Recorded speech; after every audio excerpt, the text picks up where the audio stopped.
get started today. This morning you had your discussion post due on the Google Classroom on mental set. Hopefully you completed that. Let's review the 5 aspects of mental set that impact our perception. Ms. Barwell, you got one? Expectations. We're going to look at another example of that in a moment. Our expectations will influence our perceptions. Got one? What?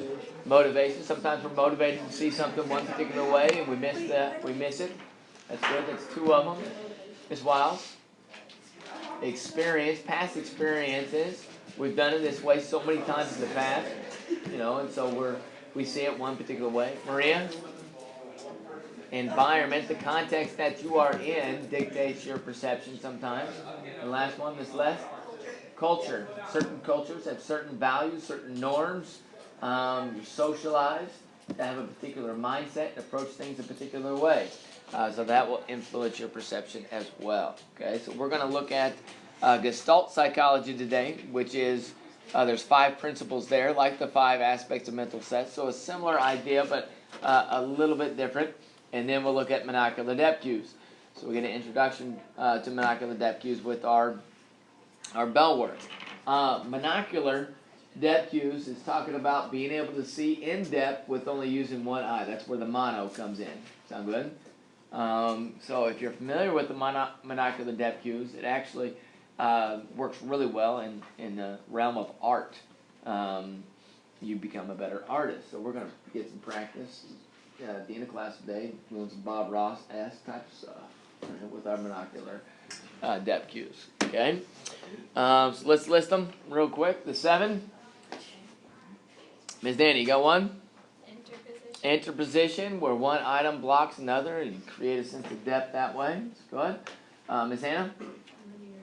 Linear perspective. Items that are parallel to one another, and we know that is a constant, but as it goes off into the distance, it fades into a vanishing point.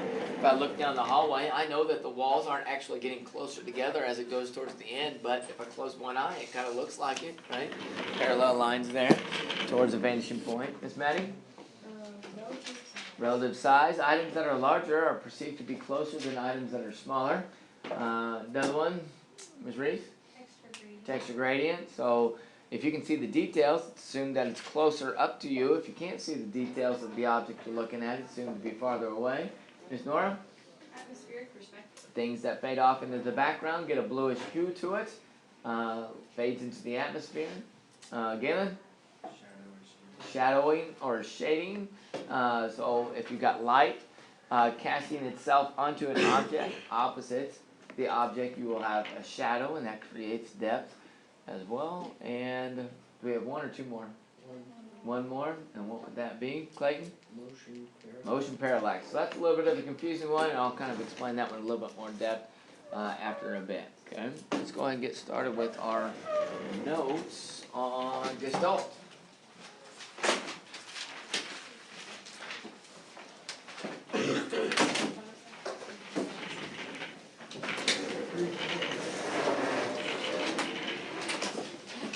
Can you get the lights work, please? All right. So I'm going to share with you. Actually, do our objectives first. Our objectives today: identify the principles that govern perceptual organization. That's the 5 principles of Gestalt. Sound good? And then examples of binocular and monocular. Binocular depth cues. I didn't talk about that last hour. Let's talk about binocular depth cues for just a second. Okay. So we're using 2 eyes to get a sense of depth. One of them is called interposition. No. That's not right. That's a monocular depth cue. Binocular disparity. I'm going to write that out to the side. Start with this. So binocular depth cues. Binocular disparity. So we have 2 eyes, and they are separated by a width of about 1.5 inches, 2 inches, 2.5 inches between them. And because of the slightly different vantage point that we have with our 2 eyes looking at an object out there, our brain is able to process that slightly different angle and create a sense of depth with it. Sound good? The other concept associated with binocular disparity is this idea of convergence. Everybody take their finger, put it out in front of them, and then you stare at the tip of your finger. Finger out in front of you, staring at the tip of it, and then we're going to slowly bring it in towards our nose. Continue to look at the tip of your finger. Continue to look, and then touch your nose. Okay? So what happens? You go cross-eyed. Yeah, you go cross-eyed, right? Your eyes, the muscles in your eyes are turned inward, and you're putting more and more strain on your eyes as you focus on that spot as it gets closer to you, right? The muscle strain is actually converted in your brain to create that sense of depth. So that's called convergence. Sound good? So items that are really close in your proximity, convergence works there. Of course, if it gets way out here, away from you, you're not going to have so much convergence. There is actually a picture in Illusion, a 3D image that's in your text. It was near the monocular depth cues. I had some students earlier today. I saw them picking up the textbook and they're going like this to it. You ever seen those things where you start here? Yeah, it looks like a whole blurry thing. And then you stare at it and you bring it closer and then you pull it farther away and then all of a sudden this 3D image pops out at you. Right? So that's because of this idea, this concept of convergence. Okay, so that's binocular depth cues. You have binocular disparity, the distance between two eyes. Our two eyes, we are not cyclops. Thank goodness we're not cyclops. We have two eyes. So binocular disparity works, and then convergence creates a sense of depth there as well. Okay. Analyze how the brain perceives real and apparent motion. So we'll look at some illusions a little bit today, and some impossible figures, and then 3 types of puzzling perceptions. We're really going to look at aspects of perceptual constancy a little bit in there instead of replacing that with types of puzzling perceptions. Oh, okay. Made a mistake. So, the list of words that I'm going to post it up there on the board there. There's about 10, 12 words altogether, but they all have to do with sailing. I'm going to flash it up there one more time, and I'd like you to do the best that you can. Write down 2, 3, maybe 4 words. Sound good? Everything has to do with sailing.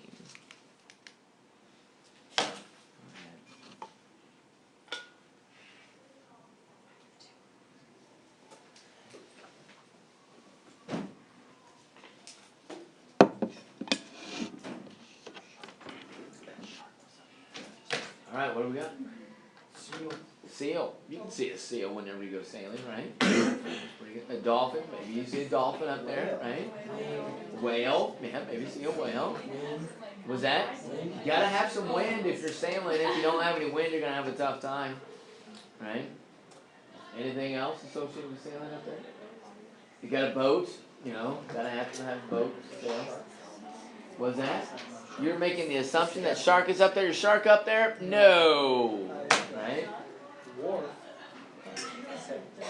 Wharf. What is a wharf? I believe it's like where you bring your boat into like a cove, right? Like it's an area off the big part of the water, so a smaller part. Water. Yeah. Water. Yeah. So, are these words all really related to sailing? No, they're not. Right? But the idea is that if I, preface, this blurb of words up there with this concept of sailing, maybe you're going to pick up on some of these words, and then you're going to make that connection to it, and you're going to be able to retain it a little bit longer because of that. So your memory is going to be influenced by the expectation of what you see. Sound good? So a little bit of aspect of mental set there as well. All right, rules of perception. Gestalt principles of perceptual organization. There's 5 of them. Okay. Just want to remind you. Remember, Gestalt is. We talked about Gestalt at the beginning of the semester. What perspective did we put Gestalt under? We said it was a component of which larger psych perspective? It was cognitive psychology. Cognitive psychology, we broke it down into 2 different areas. You remember, cognitive psychology is all about analyzing and studying the cognitions or cognitive components. Perception is a big part of that. But we said there's Gestalt psychology, and then there was another one. It was making an analogy or a metaphor that the brain is like a, what? Like a computer. And what was the name of that theory? It's called the information processing theory, right? Information processing theory, okay? But Gestalt. Gestalt is a German word that means what? Anybody remember what it means? What is it? Job? Ear? Gear. Good try. Doesn't mean like whole. Whole, right? W-H-O-L-E. Not like hole in the ground, but as in the whole object. Sound good? That's what Gestalt means. It means whole or pattern. Whole or pattern. So you may want to write that out to the side. Good test question there. Whole or pattern. So the idea here is that we're saying that our brain works like that. Our brain doesn't have to have all of the details. There can be some spots where it's, missing, but our brain's going to fill in the gaps for us, right? So that we can figure everything out, okay? So you can see that this is a what? Dalmatian. It's a Dalmatian, right? You don't have to have all the details given. Our brain's going to be able to figure that out, okay? So you got a couple different aspects of Gestalt just in that one particular image, okay? Here are our 5 principles of Gestalt, and we'll break each one down just a little bit. You've got closure, right? You can see that the G, it doesn't have to be specifically connected. I do this with my letters all the time. You can look up at the board over here, or you can find letters up on the board over here, and they're not completely connected, but our brain just goes ahead and fills in the blank for us, okay? Proximity. Items that are in close proximity to one another are grouped together. Continuity or continuation, similarity, and then figure ground. Let's start with figure ground, right? Figure ground is a very simple concept that what we see here is that a figure is jumping out from the background because it's distinct, right? It's darker from the background, from the light background. So what is this? It's a elk deer, right? So you can even see the prairie grass down at the bottom because of the, it's distinctly separating itself from the background, okay? This is a good one with figure ground. It's got a little bit of an illusion type of aspect to it. It can be one of 2 things. What is it, Jason? Yeah, so we got faces, either faces looking at each other, facing one another, or it could be like a chalice or vase in the middle if you flip it and you look at the white section that's standing out from the background, the darker background. Sound good? All right. So that's figure ground. Very simple concept. Our brain is filling in the blanks. Okay. Similarity is also an aspect of Gestalt. Items that are similar to one another are perceived to be grouped together, right? I use this concept, aspect of Gestalt, to justify my inability to, name students by their correct name. So what a lot of times happens is if I have students that have similar characteristics to another student, I usually get them mixed up. I flip them all the time, right? So a lot of times it's siblings. Siblings have the worst, right? So I use the Han boys right now. There's Jonah, Isaac, and then there's not even an Isaac. There's Isaiah. There's Isaiah and then Eli, right? So when I first met Eli in middle school, I was working with the baseball team down there, and I'd seen the other boys, spent quite a bit of time with him. I could never get Eli. Eli just became Isaiah. He's just Isaiah forever in that way, right? Very similar characteristics to what Isaiah had that way, okay? So it happens all the time. Sometimes they don't have to necessarily be siblings, but they just have similar characteristics, okay? Proximity. I use this as justification for mixing up names as well, right? Because sometimes what happens is, in my mind, you guys are in the same spot for the entirety of the semester, right? And sometimes you will have not only similar characteristics to another student that sits in that same spot in the proximity of where you're sitting at, but again, they have the similar characteristics, so I just flip the names and mix them up.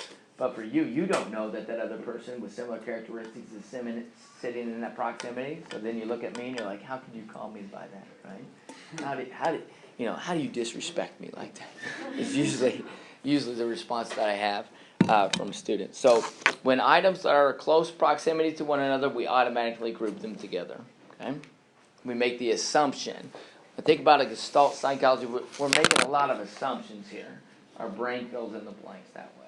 Okay? Continuity is an aspect of Gestalt. And this kind of relates to the phi phenomenon aspect of Gestalt. You guys remember referring to that? In the phi phenomenon, where you have one light on one side of the room is on, and then the other one's off, and then that one goes off, and that one goes on. You get to perceive a motion, right, going back and forth between the two lights. Christmas lights is just really an exaggeration of that. When I was growing up, on the edge of town, lived in a really rural farming community. This guy had this big tractor, and he parked it out near the road. And what he would do is take his Christmas lights and put them on the tires, and they could move, or they could turn them on and off. And so he turned them up real fast, and it would make it look like the tractor was flying through his yard, right? That way, going really, really fast, really cool. But it's really an aspect of continuity that was tricking us and playing with our mind there. Okay, let's do this one first. This one is a good example of continuity. We see water whenever you pour water and it goes, down a stream or something like that. We make assumptions about where the water's going. So this one kind of there's this instrument that's created that does quite the opposite. We think about gravity and water being able only to go down, flow downhill, but this one's looks like it's going uphill.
Isn't that pretty cool?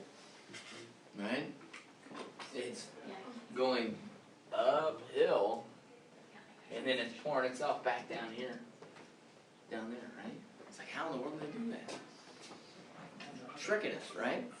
So it's really contingent, it's playing on that aspect of this Gestalt. We know the flow of water, continuity there, right? It's messing with our mind, okay? It's really going downhill. This is all downhill, right? It's not like they're defying, the rules of gravity there.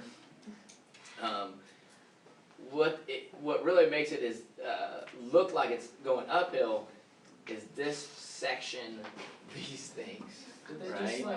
These components, and it's the vantage point of the camera. So if you take the camera and you slide it over here to this side, and you get a different angle from it, it's going to look completely different than that. Everybody got that? So at that particular angle, it looks like it, is going uphill. But if you got from the other side, you realize that it's not going uphill at all. Jason? Do they just build the pillars and have them end exactly where the next I think so, yeah. And then from that one particular angle, it looks like it. Then put it in poor lighting. Exactly. So really, it's like a more complex version. You guys ever seen those people that take photos, like they got the moon up there in the sky and they're going like this and they're holding the moon, right? It's a more complex version of that. How did they get the water to go exactly? Yeah, that's what I don't know everything about it.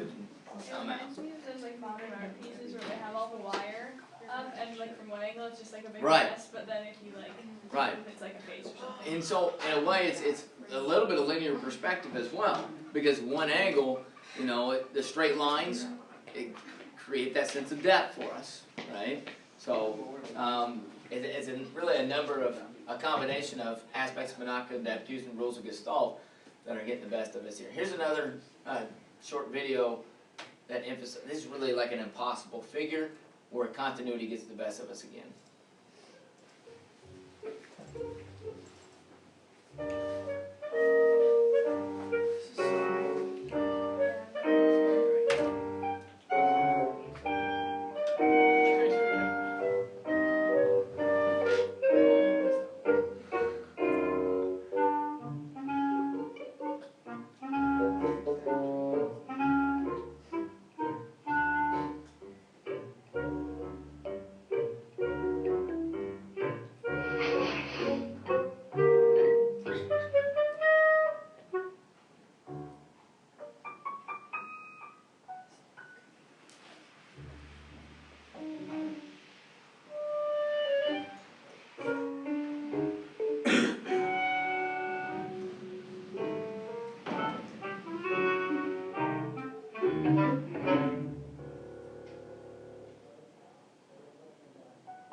Talk about learned helplessness, right? He's stuck in the spot, can't really do anything about it.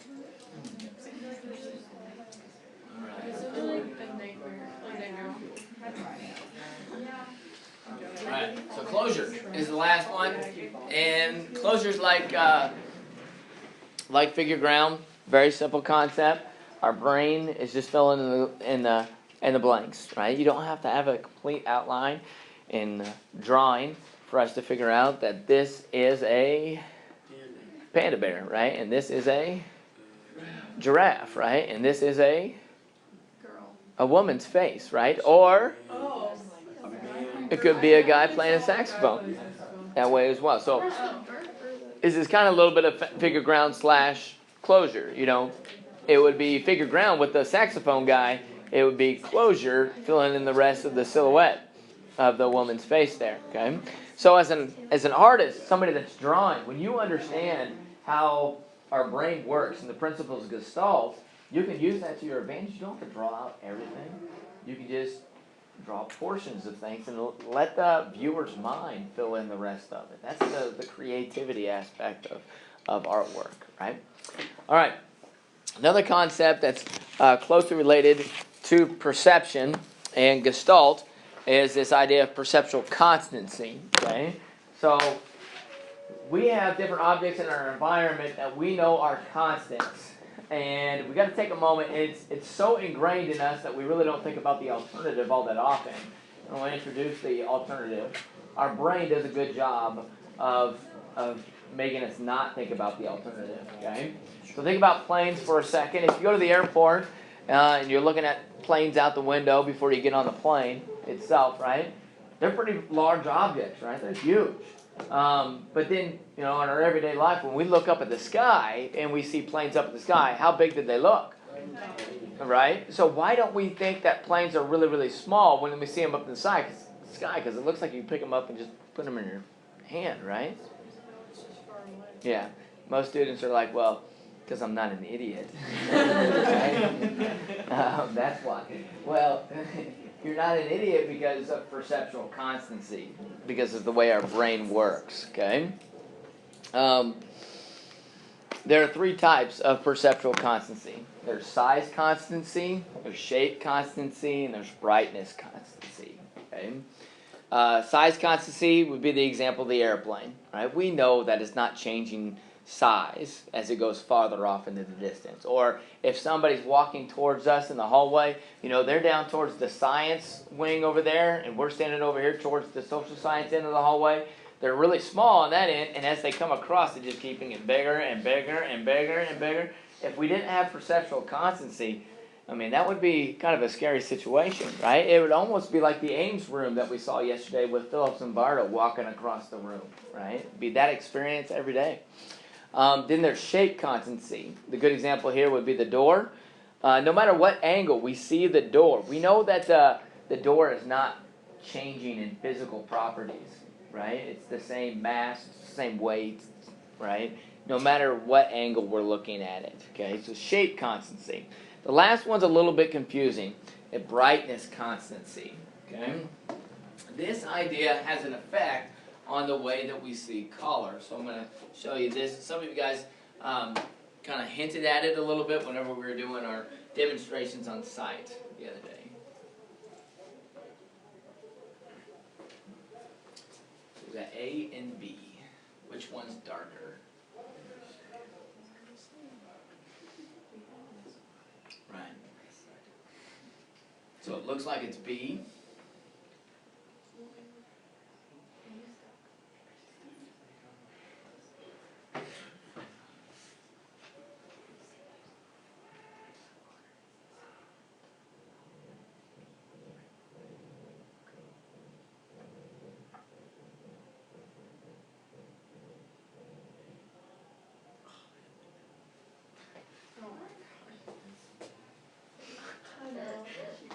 What in the world happened?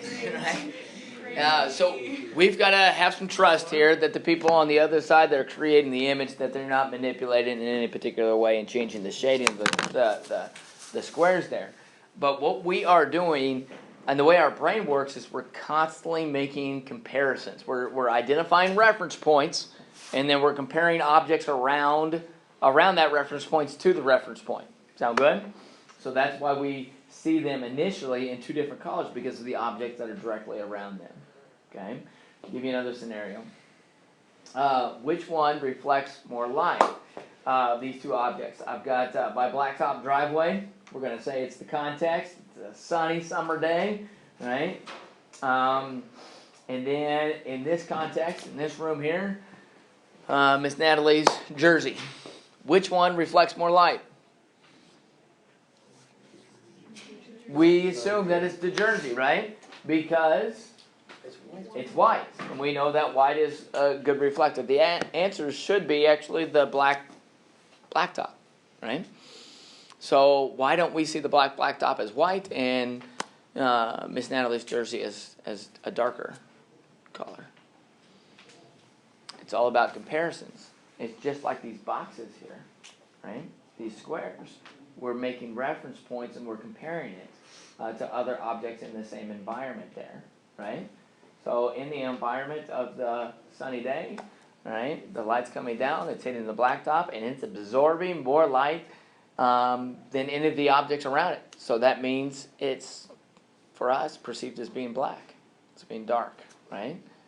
But in this context, there's not that much light, right?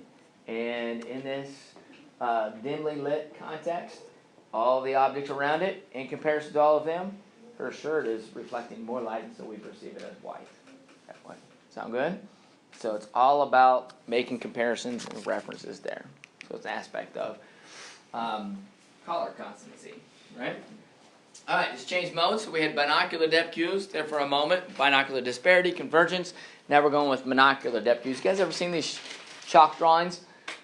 Yeah, pretty cool stuff. They're using monocular depth cues to a T, right? With these chalk drawings, they create a sense of depth there. I do have a video in here, in the next place, and you guys can go back and watch it at some point in time. Uh-oh.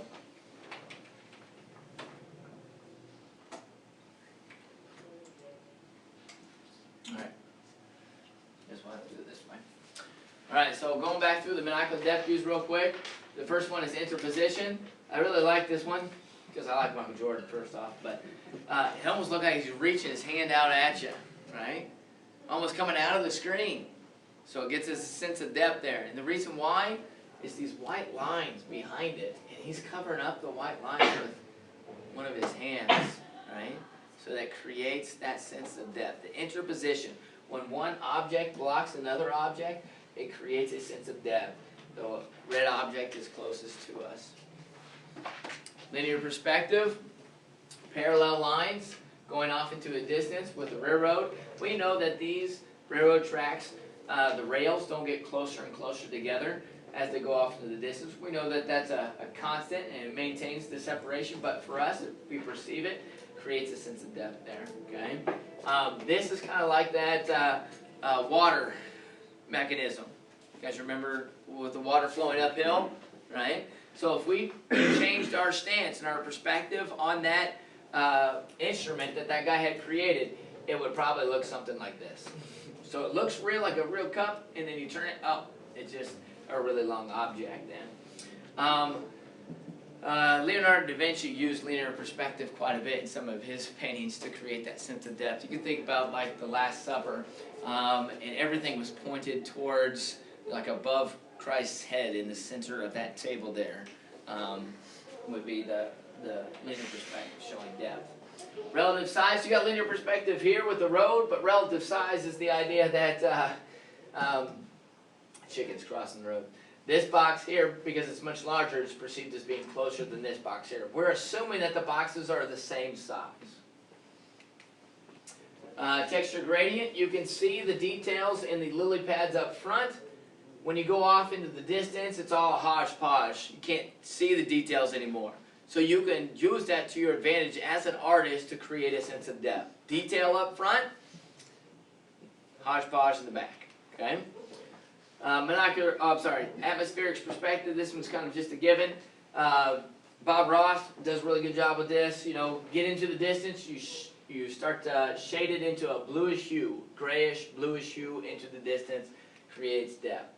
Shadowing, shading, so as long as you got a light source that's coming in, make sure that it's consistent. So if the light source is here, make sure that all of your shadows are opposite of the light source. You don't want to make your shadows here and then here, because that almost implies that you have multiple light sources, right? And I know that some context, if you're in a room inside, you may have multiple sources of light. That may happen, right? But for the most part, if you're outside, you're going to have one source, unless you're in some crazy planet that has multiple suns. Motion parallax. Last one. So you've been in your car, not necessarily driving, but riding the bus. You ever looked out of the bus off into the distance at objects that are pretty far away? Do they look like they're moving fast or moving slow? Slow, right? And then you change your viewpoint, and then you start looking at things close to you, right? Like in the ditch, right next to the road. Does it look like there's fast or slow? Fast. It looks like they're flying by. So what you have to do to use this concept in your artwork is that items closer to you in your proximity, you have to create a blurry type of, so less detail, and then items farther away would have a little bit more detail to emphasize this idea of motion parallax. Sound good? I think about flying as well. You know, when you're up there in the plane and you look down, looks like things are going, really fast. Really slow. It's like, how can we be flying, right?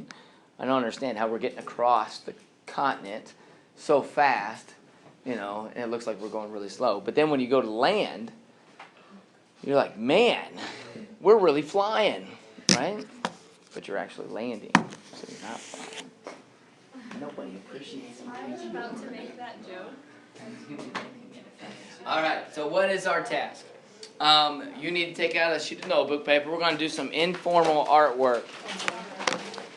And so you have 7 monocular depth cues. 7 monocular depth cues to choose from. I want you to create some type of scene that has 4 of them. 4 of the 7. Sound good? Shouldn't be overwhelming. Shouldn't be. Right? It doesn't have to be Bob Ross-esque. It can just be put forth a decent effort there. Okay? Now, with the 4 that you put in there, I want you to put a number next to each one of them. Sound good? Each of those 4. Don't write out the answer. All right? Just number them. What we're going to do is bring them back to class. We're going to challenge each other. Use it as a tool to study and to pick out which of the monocular depth cues is being demonstrated or exemplified there by each number. Sound good? All right, you got a few moments here to start working on that.